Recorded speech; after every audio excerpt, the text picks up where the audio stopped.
Welcome to The Thing About Witch Hunts. I'm Josh Hutchinson. And I'm Sarah Jack.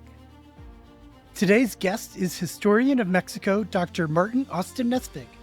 Dr. Nesvig has a new book releasing in early September called The Women Who Threw Corn, Witchcraft and Inquisition in 16th-Century Mexico. And Mexico is a new region for the show, so I'm excited to visit there in this episode. Me too. And we're looking at an earlier era than we typically reach, the 16th century. So join us to see what aspects of witchcraft and witchcraft accusations are similar to other stories we hear about around the world throughout time. And which aspects are surprisingly unique. You'll enjoy this discussion as it takes some surprising turns. Welcome to the Thing About Witch Hunts podcast, Dr. Martin Austin Nesvig. We're so happy you're here today to talk to us about 16th century Mexico in this conversation. Could you please tell us about your work and expertise? Sure. Thank you for having me. It's a pleasure to be here. And my name is Martin Nesvig, and I'm a historian of Mexico. And this is my third monograph. So I study Mexico, and most people, when you tell them that you study Mexico, they usually say things like, oh, tacos or tequila or conquerors or things like that. So I don't really study any of those things. I study the ways that people in Mexico reacted to Spanish religion. It is kind of one of my main areas. But this particular book is actually the first book in a planned trilogy of books about acculturation. So most of the work that's out there on acculturation in Mexico talks about, okay, so like everybody knows, like conquistador Fernando Cortez comes to Mexico, he conquers the Aztecs, and the Spaniards take over. I mean, that's kind of standard narrative. And that narrative has become much more complicated in recent years. In any case, there's a lot of people who study native people in Mexico, and they study their native language, which is Nahuatl. There's a lot of other native languages. The one that was the predominant language of the Aztecs and in central Mexico is Nahuatl. And the kind of predominant approach has been to study the ways that native peoples responded to the Spanish invasion or responded to Spanish colonialism or Spanish imperial rule or Spanish language. And so what I did is pretty much the opposite. I had studied the way that native culture influenced non-native people. And that's the basic outline of the main subject of the book. And I focused in particular on witchcraft. So today we're talking about your new book, The Women Who Threw Corn, Witchcraft and Inquisition in 16th Century Mexico. My first question is, what does the name mean, The Women Who Threw Corn? What is that? So that's a really good question. And the women who threw corn refers to a traditional form of, we might call it magic, but magic isn't really the right word. It was a form of divination. So it's called tlapualitl in the Nahuatl language. Tlapualitl refers to the process of growing corn or hurling corn as a way of divining events. So amongst the Nahuas and other native groups in Mesoamerica, they didn't really distinguish between magic and medicine. It didn't really have a specific difference to them. And so this throwing of corn or hurling of corn was a very important part of their sort of magic medical practice in pre-Hispanic Mexico. So the reason I titled the book that is that this is it serves as a metaphor because Spanish women and also other women who came from Spain but may have been ethnically North African or mixed or Basque, living in Mexico, they started using this corn hurling themselves. And at first, what they start to do is they pay native women to do the corn hurling. But then by the 1570s, the Spanish women are hurling the corn themselves. So the title comes from that, and it stands in as a metaphor for this process whereby Spanish women and North African women and other women adopted these native practices.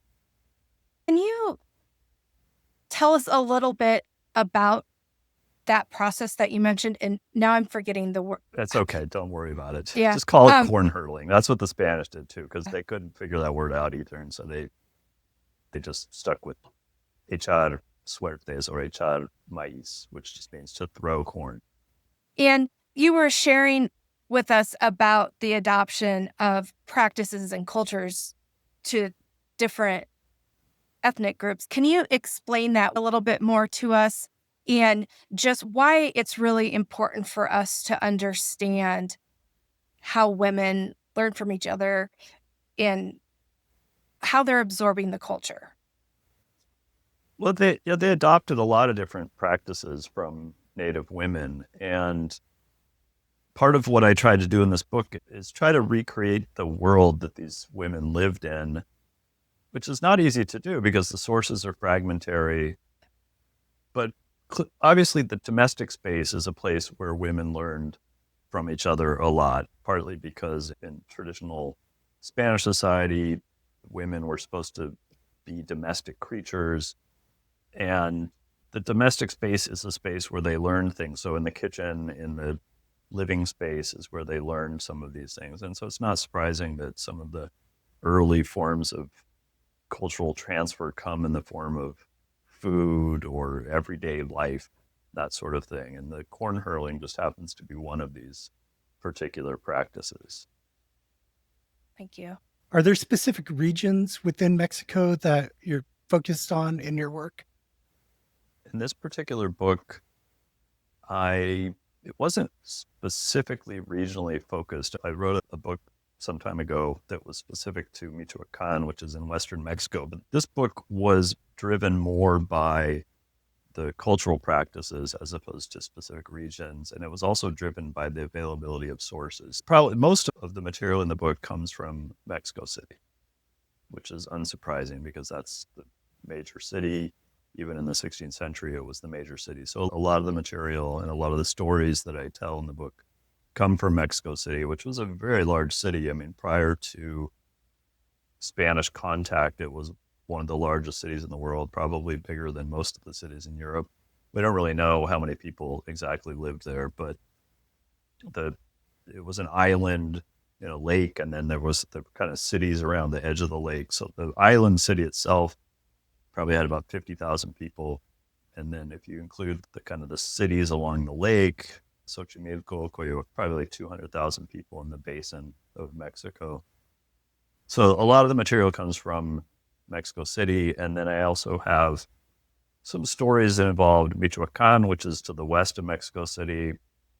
There's some stories from Guanajuato, which was at the time a major mining producing area, and also from Zacatecas, which was the major mining city.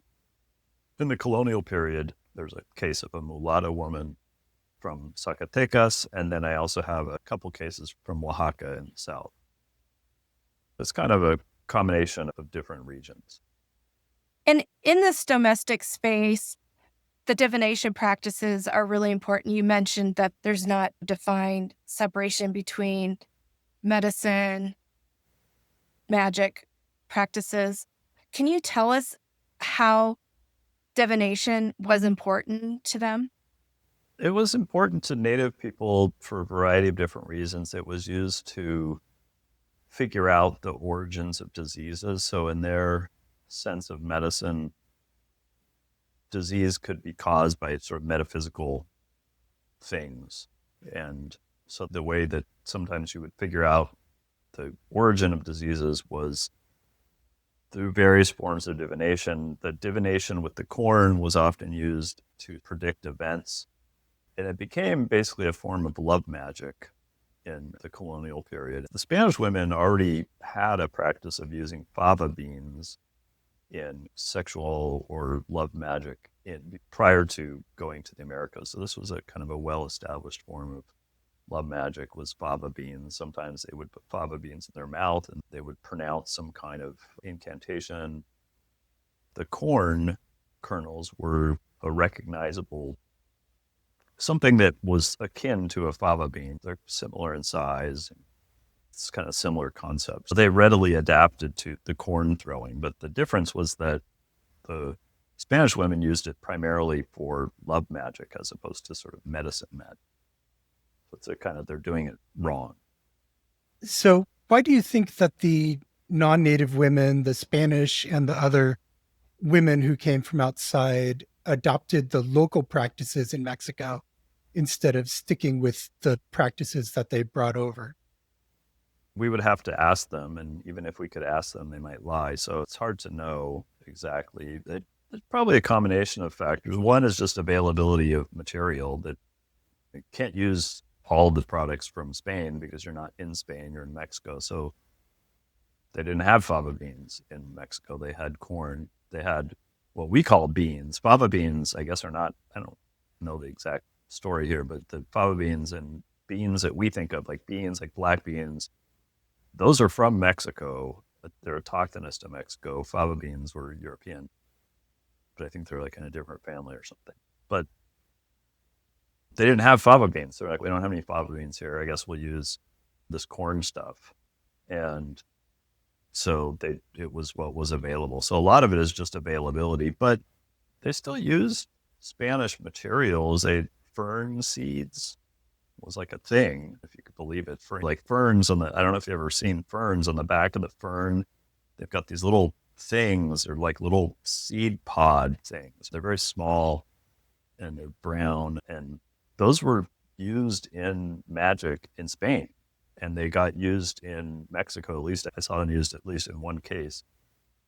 So they imported Spanish stuff and they exported, and obviously their ideas are Spanish. They're from Spain, because in the early period, I'm talking about people that were from Spain, that were born in Spain. I mean, once you get into a later period, obviously you have people who are ethnic Spaniards born in Mexico, but most of the people I was looking at were women who were actually born in Spain. So part of it is just availability of material. The other thing is that Spaniards were a very small ethnic minority in Mexico in the 16th century. Up until the 1560s, 1570s, they were a very, very small ethnic minority in Mexico City, and outside of Mexico City, even a much smaller ethnic minority, certainly less than 20% of Mexico City. And in a lot of places outside of Mexico City, they were certainly even a smaller minority. So they're living in a primarily native world. And most of the people around them are speaking native languages. There are people speaking Spanish, and Spanish is about the official language of the colonial government. But in their everyday lives, the people around them are not necessarily Spanish. Most of them are not Spanish. And then obviously in the later period, which I don't really talk about in this book, the later period, once you get past about 1550s, 1560s, obviously it's a much more multi-ethnic world. A lot of people of mixed ethnicities, and a lot of those people cease to speak native languages. But so they're living in a native world. They're living in a predominantly non-Spanish world. They were able to continue their traditional practices. It was just looking a little different and being enriched by the new culture they were experiencing. Yeah, most of these women were officially Catholic. Probably a lot of them went to Mass on a well, who knows? I mean, a lot of people didn't go to Mass even then. They were nominally Catholic, and some of them were probably Muslim, and women who were of some kind of North African background, especially in the earlier period, the 16th century, because the southern part of Spain had been under Muslim rule until the 13th century. And the very, very southern part, Granada, was under Muslim rule until 1492. And there's women who came from Granada that are in this book. And some of them are accused of being Muslims, so, who knows? But most of them are Catholic. And there's churches, they go to church, they go to Mass, all that. But even in Spain, ordinary people who were all officially Catholic, even they practiced popular religion all the time too. So they just adapted to their circumstances and started using native forms of magic. Did Mexico see any large witch hunts or witch crazes like happened in Europe? There were no witch crazes in Mexico, and there were no witch hunts. There were in the whole history of Mexico and the Inquisition and the witch hunts. They didn't burn any witches.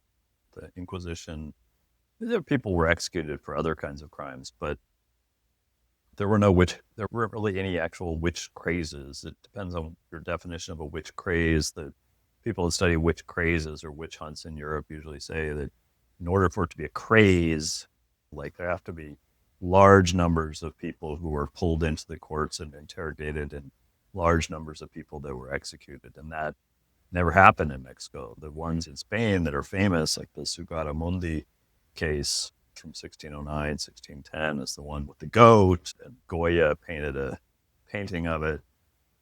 That was a witch craze. But the big numbers are in Germany. That's where all the people, that was like the place where the most people got killed for being accused of witchcraft was in Germany. But in Mexico, nobody gets executed for being a witch.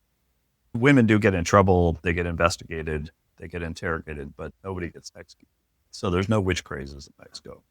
It's just not a thing. When I was reading, I noticed that you pointed out that some of the women who did find themselves in the place of accusation were very exotic or exceptional and perceived as exceptional. Although there is the whole discussion on vulnerable and people desperate in society finding themselves in accusations, we also have seen lots of cases in colonial U.S. where the complaint was that the woman was exceptional or beautiful. And I saw, oh, that is a common thread there.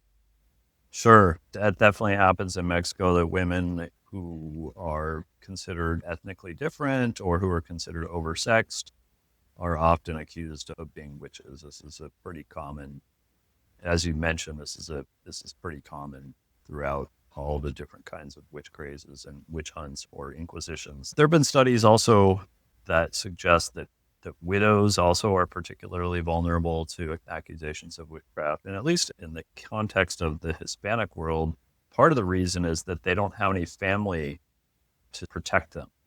So the women that tend to get accused are either single women, widows, women who are perceived as being different, women who are perceived as being oversexed. It's very common. And this, in the case in Mexico, and this is similar to Spain, but in Mexico, a lot of the women who get accused of being witches are women who are of mixed ethnicity. So they're either from southern Spain, which had a larger or longer term impact of Muslim and North African culture, because the southern part of Spain, especially Andalusia, was under Muslim rule until the middle of the 13th century. So for 500 years, it was under Muslim rule. And then Granada was under Muslim rule until 1492. A lot of these women are they're from Andalusia, southern Spain, which is where Seville and Granada and Cordoba are located. There are all kinds of stereotypes back in the day in the 16th century that women from Andalusia were oversexed. They also tend to be darker skinned. And then you have this other group called Moriscas, which is a kind of a term that sort of doesn't mean anything to the extent that it can mean a lot of different things.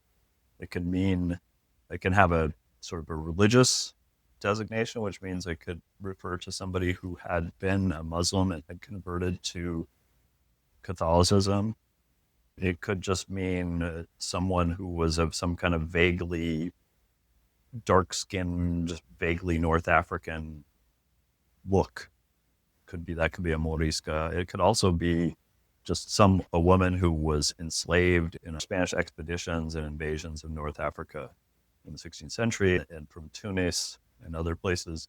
Women in Algiers, women were captured and sold into slavery and brought back to Spain, and actually Morisca women were highly valued as slaves for their perceived good looks.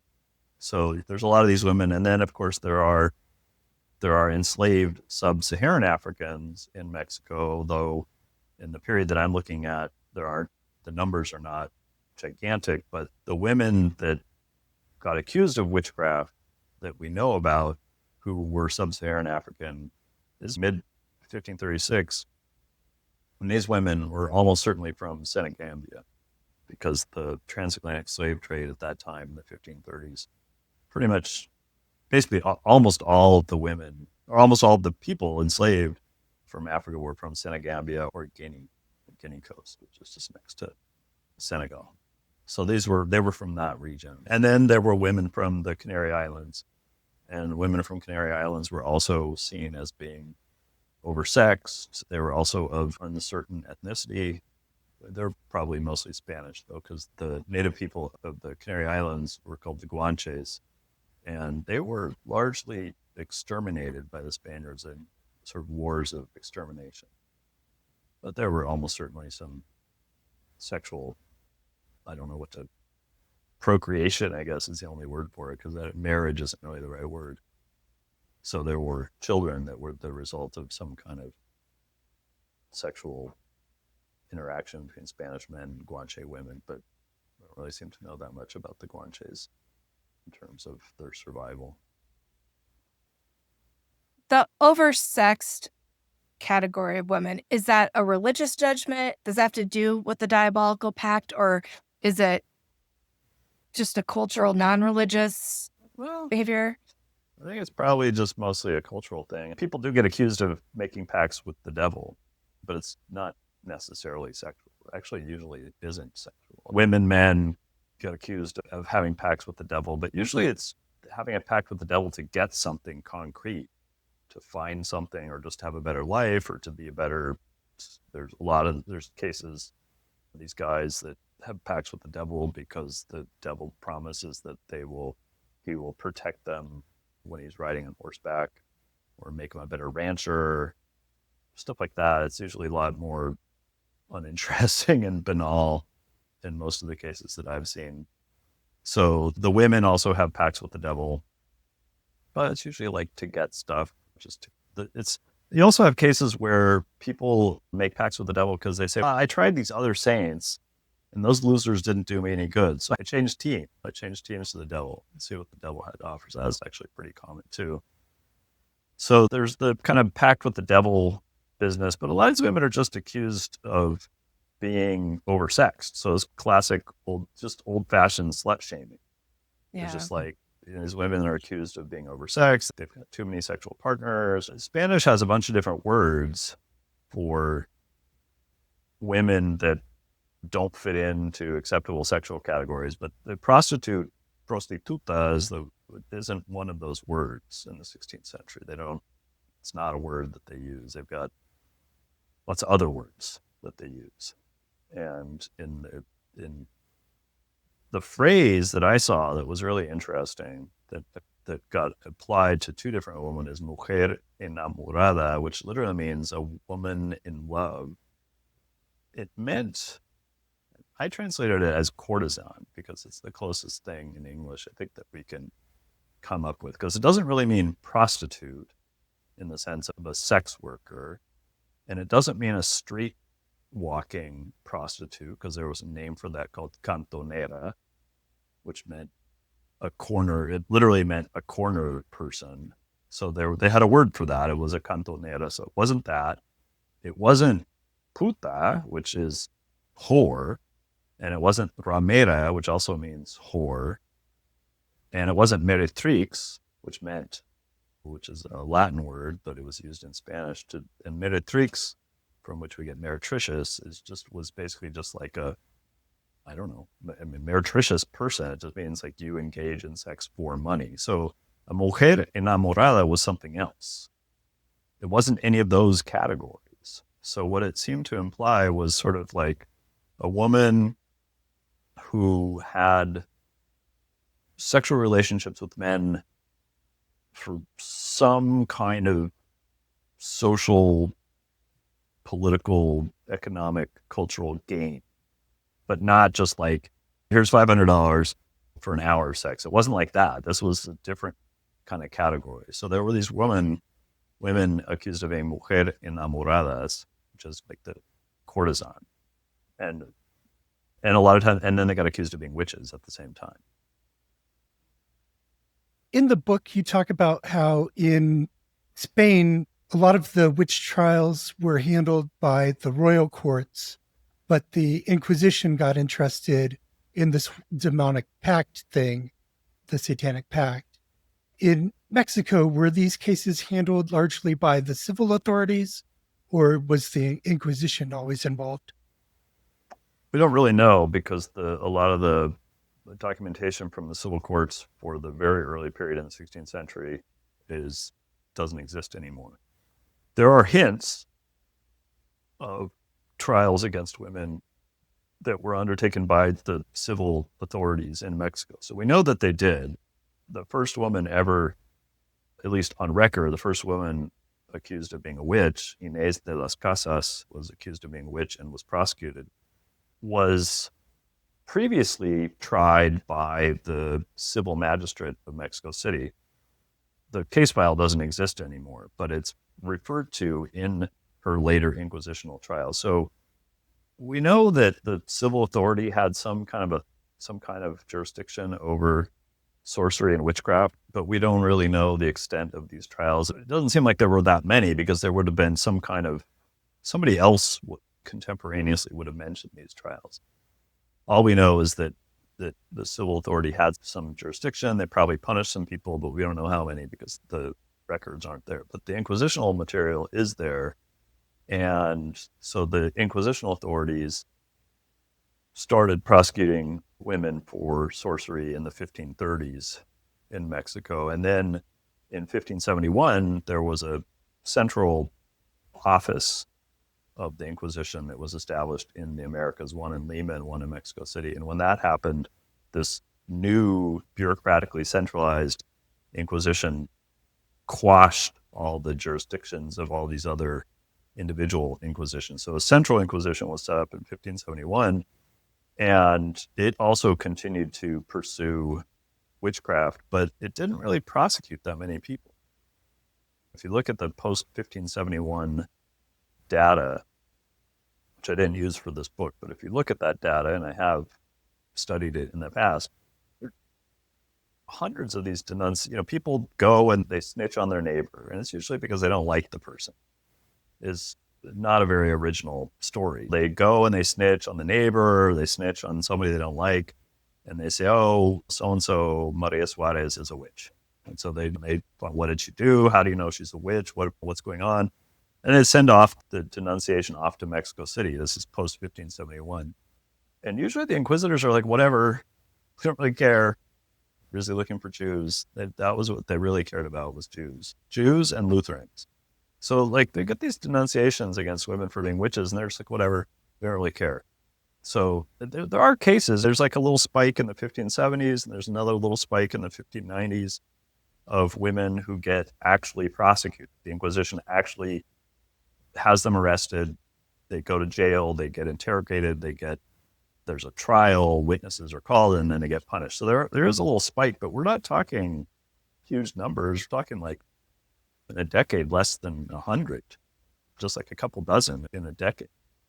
So the inquisitors in Mexico are pretty skeptical about that. Mostly, like most of the most of the Spanish writers, theologians, and jurists, and they mostly don't think witchcraft is real. They mostly just think witchcraft's not. They're like, no, that's not real. There aren't any witches. That's just like stupid superstition. They're superstitious country people who believe in witches. So the people in charge of getting rid of witchcraft didn't really believe that it was really real anyway. They were just like, no, that's not real. The Inquisition usually, when it gets involved in these cases, is usually because there's something to do with like the devil. That's usually when people get in big giant trouble. It's like, oh, the devil's involved, or these women are mixing the sacred with the profane, then they're in trouble. But if it's just like plain old superstition, they're just like, whatever, we don't care. Yeah, so it was really about punishing for mixing the sacred with the profane and not so much a purification. Because I was thinking about the craze histories, and there's usually this really big rooting out and purification goal happening, but it sounds like they were doing that in the scene world with cultures and specific ethnicities and religions versus the on-scene world of the diabolical. Yeah, it's hard to know. I mean, in Mexico, they were skeptical of this. A lot of times, like, for example, in France and in Germany, the big witch crazes there usually happen when the usual story was there'd be some bishop, and the bishop would come to power, and he would blame all of society's ills on Lutheranism. And they would have to find a scapegoat, and the scapegoats were women, and they would accuse them. And then you get like this whole like kind of the psychology of the witch craze, where like all of a sudden everybody's finding witches everywhere where they don't exist. Or what's his name? This guy wrote this book called The Looming Tower. Now I forgot his last name. He wrote a previous book about the witch craze in the 1980s in Los Angeles. There were these people who ran a daycare center, and everybody accused them of being satanic pedophiles. Yeah. It's kind of the same story, but these kinds of things don't seem to happen in Mexico. I've never seen it happen there are little instances of this happening where there's a little group in a little location, and all of a sudden everybody's denouncing one or two different women as being witches. So it does happen, but it's on a much smaller scale than you see even of Salem. It's much smaller scale than that. So it happens, but when people get really in trouble, it's usually because they get accused of doing something with the devil. A lot of these women that I studied, that I wrote about in this book, they were investigated because they were doing things that seemed kind of vaguely diabolical. They were using certain herbs or certain potions. One of the things that was supposed to be really bad was you weren't supposed to ascribe any particular power to nighttime or daytime per se. A lot of the spells had to be performed at nighttime, and this was considered bad, or that it had to be a certain stage of the moon or things like this. And that was considered bad, but it wasn't really considered satanic per se. But then they would investigate. They want to find out, like, is this really about the devil? And a lot of times these women would say, no, it's not about the devil, dude. Like, what's with the devil? I'm just trying to do whatever. Midwives were frequently the target of investigation because they're involved with babies and they're intimate with other women. I mean, not sexually intimate, but they're intimate because they're delivering babies. That's pretty intimate. Then they're using herbs and poultices, and so those women also get scrutinized a lot. Now, one of the ingredients or items that was being used in magic was vaginal bathwater. Right. Can you explain where that came from and what was the purpose? Vaginal bathwater, as well as menstrual blood, which there was a case that I unfortunately literally ended up on the cutting room floor, which I'm going to turn into an article. Yay. But yeah. So vaginal bathwater and menstrual blood seem to be European. There doesn't seem to be any evidence that this is a native phenomenon. This seems to be a European phenomenon. We don't really know where it's from. There seems to be some suggestion that this was something that was particular to the Canary Islands. Whether that means it was only in the Canary Islands or just was more well known in the Canary Islands, it's hard to know, but it's definitely European. And the idea is that this would create some kind of metaphysical link between the woman and the man. So the idea is that you're mixing these intimate substances, vaginal bathwater or menstrual blood, with the food, some kind of food or drink that the man is going to ingest. And by ingesting this, he will become linked to the woman. And once you get past the 1571, there's a lot more information about this. There seems to be a few different reasons that women do this. One is the idea is to get the man to fall in love with it. So that's the oldest one in the book is do this, the man will fall in love with me, and he will be tethered to me. The other reason that women seem to do this is that they are being abused physically by their husband, boyfriend, partner, or whatever. And the idea is that this will get them to stop beating them. In either case, it's about controlling or taming the man with these substances. But there's at least in the Spanish case, there's other cases that involve spells, that involve urine mixed with like vinegar and stuff like this. But at its core, this is a kind of a form of love magic or sexual magic that's supposed to tie the man to the woman. And I don't think we're talking about like huge quantities. I think the idea is that it's like a little bit. Just, although I've read some cases that were pretty graphic, and it sounds like there was some kind of, I don't know how to even try to, it's like in one case, this guy thought that it was like a kind of a piece of dried, I don't know if you've ever seen what happens to chili peppers, the dried chili peppers, and then you reconstitute them in water. He thought that it was that. And I'm trying to think like what must have been really thick menstrual blood or something. I don't know, like really stringy. I don't know. And then apparently he puked. So it didn't work. But the reason it didn't work on him was that A, it was the wrong guy, and B, he knew about it. So that the whole point is that this is supposed to be secret, that the man isn't even supposed to know, because I think probably in most cases, if a woman brought the guy like a stew or a cup of chocolate and said, oh, by the way, I mixed in some menthol bud there just for fun, most men would probably be like, I think I'm going to pass. No thanks. It's probably some that would be like, yum, but I think most people would be like, no, it's gross. Pass. So the whole point was that this had to be secret. But you couldn't really get in trouble for this. And I never really saw any woman actually get in trouble for doing that. They just say, that's gross, don't do that. What kind of records would these stories be in? These are the ones that I've seen these are in Inquisition investigations. The one that I used in the book came from Guanajuato, which is a mining town. It's north central Mexico, or central Mexico. It's north of Mexico City. It's like about a 6-hour drive. And it was a woman who was from the Canary Islands, and she had mixed her vaginal bathwater in some mustard with this guy. But this was all part of a inquisitional trial. She was put on trial for being a witch. And that was one of the bad things that she did, supposedly. She denied it, of course, but everybody else said she did it.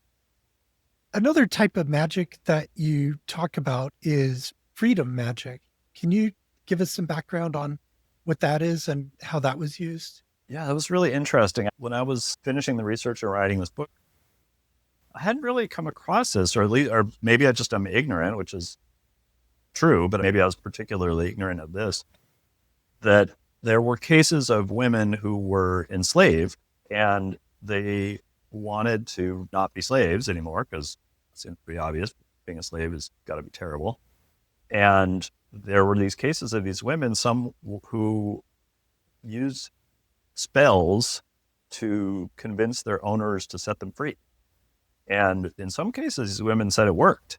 And what's interesting is that in at least a couple of cases, these spells were sex magic spells. So it's like a combination of sex magic, freedom magic. In some cases, the women who were slaves were basically sexual slaves. They were domestic slaves, but they were subjected to, well, by definition, rape, because you can't consent if you're a slave. But in some cases, these women talk about their owners in language that it's very difficult to talk about, because they don't want to be accused of minimizing how terrible it is to be a slave. But some of these women talk about their masters as if they were sort of their lovers. And they sometimes talk about how they used love magic to convince their master to set them free. In other cases, there's clearly no relationship, coerced or consensual or not, between the woman and her male owner, but that she still heard about this way that you could convince your owner to set you free. It's a little bit unclear, the mechanics of how this is supposed to work. But this was apparently a thing. Like there were cases of women who paid. One of the things that you could do in the slave system in the Hispanic world, you could theoretically buy your way out of freedom. It's not especially easy, but you could, in theory, get a job and work and earn money and try to pay your way out of slavery. And I guess in some cases, these women would pay other women that they had heard. Oh, I heard that this woman was a very powerful sorceress, and I paid her to cast these spells on my owner to convince him to write a letter of manumission. So it seems to be a thing, which I didn't know was a thing. But it was a little unclear to me. The investigations don't really indicate exactly how this is supposed to work.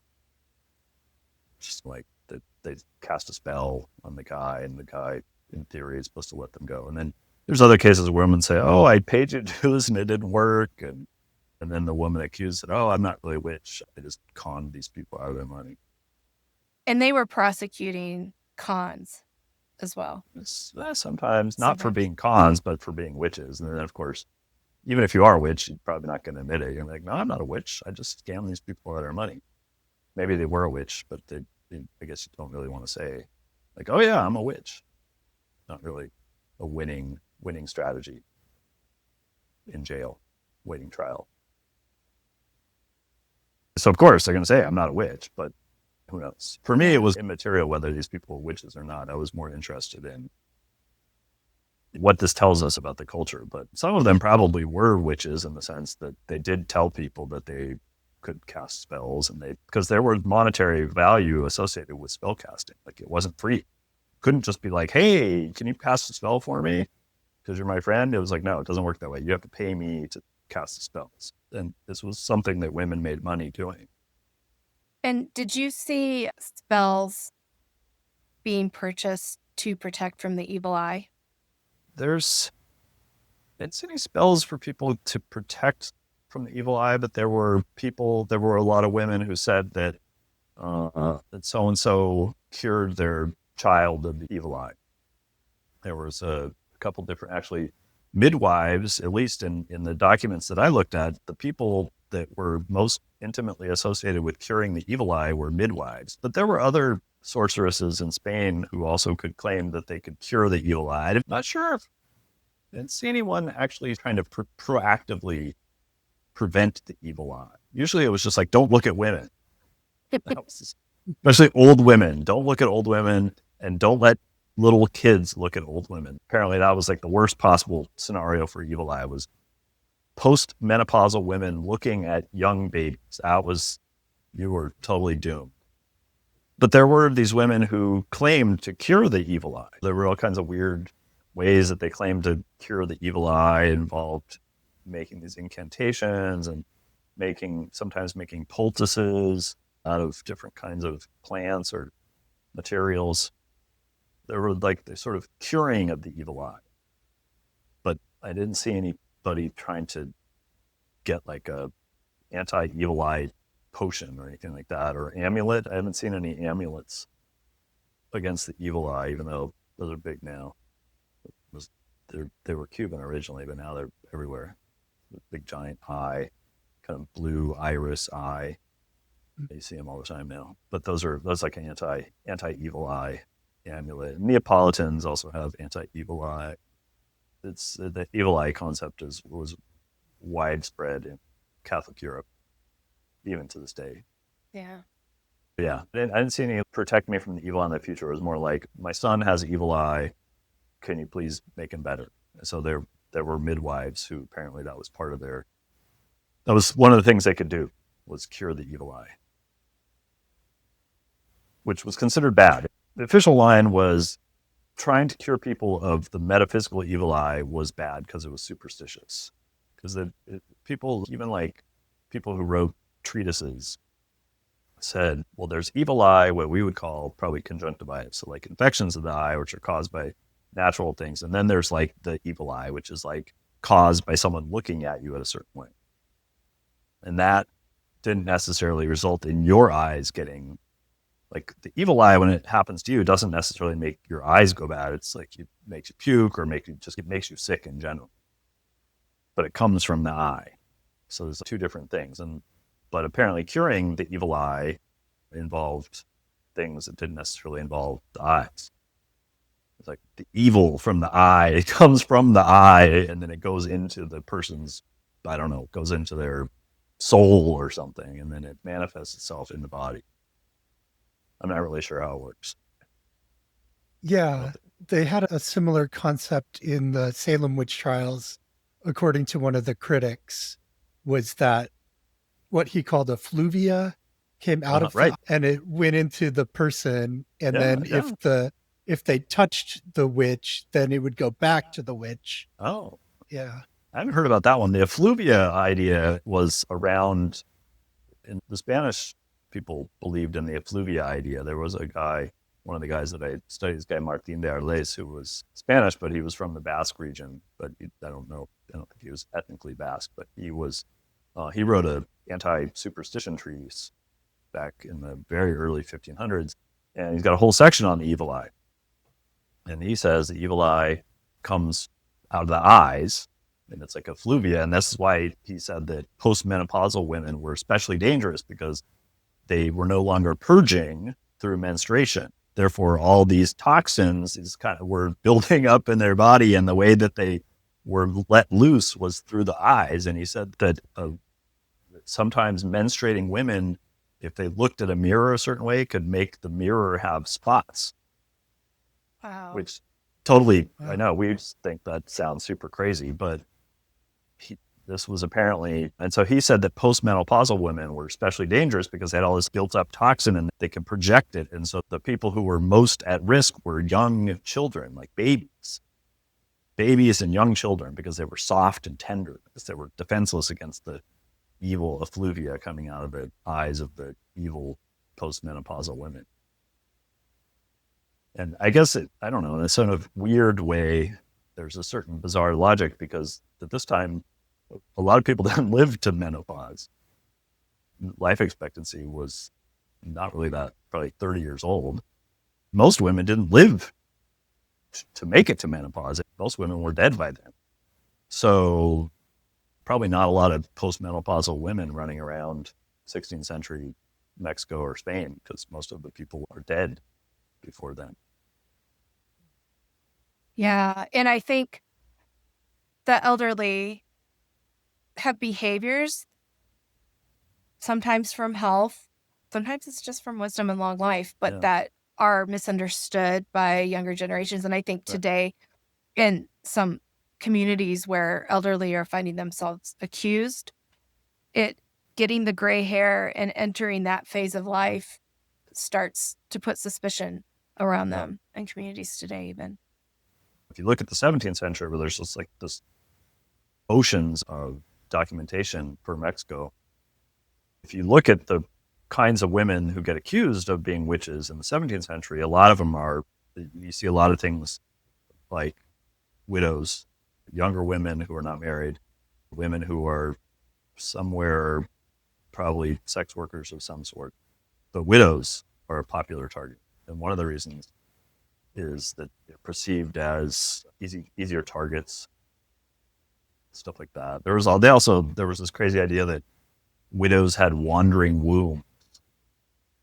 In fact, this was like a popular concept, that they were like walking around with these hungry wombs. It was dangerous because I don't know what they would do.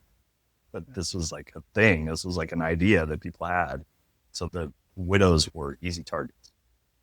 Would you like to tell our audience how they can get a hold of your wonderful book?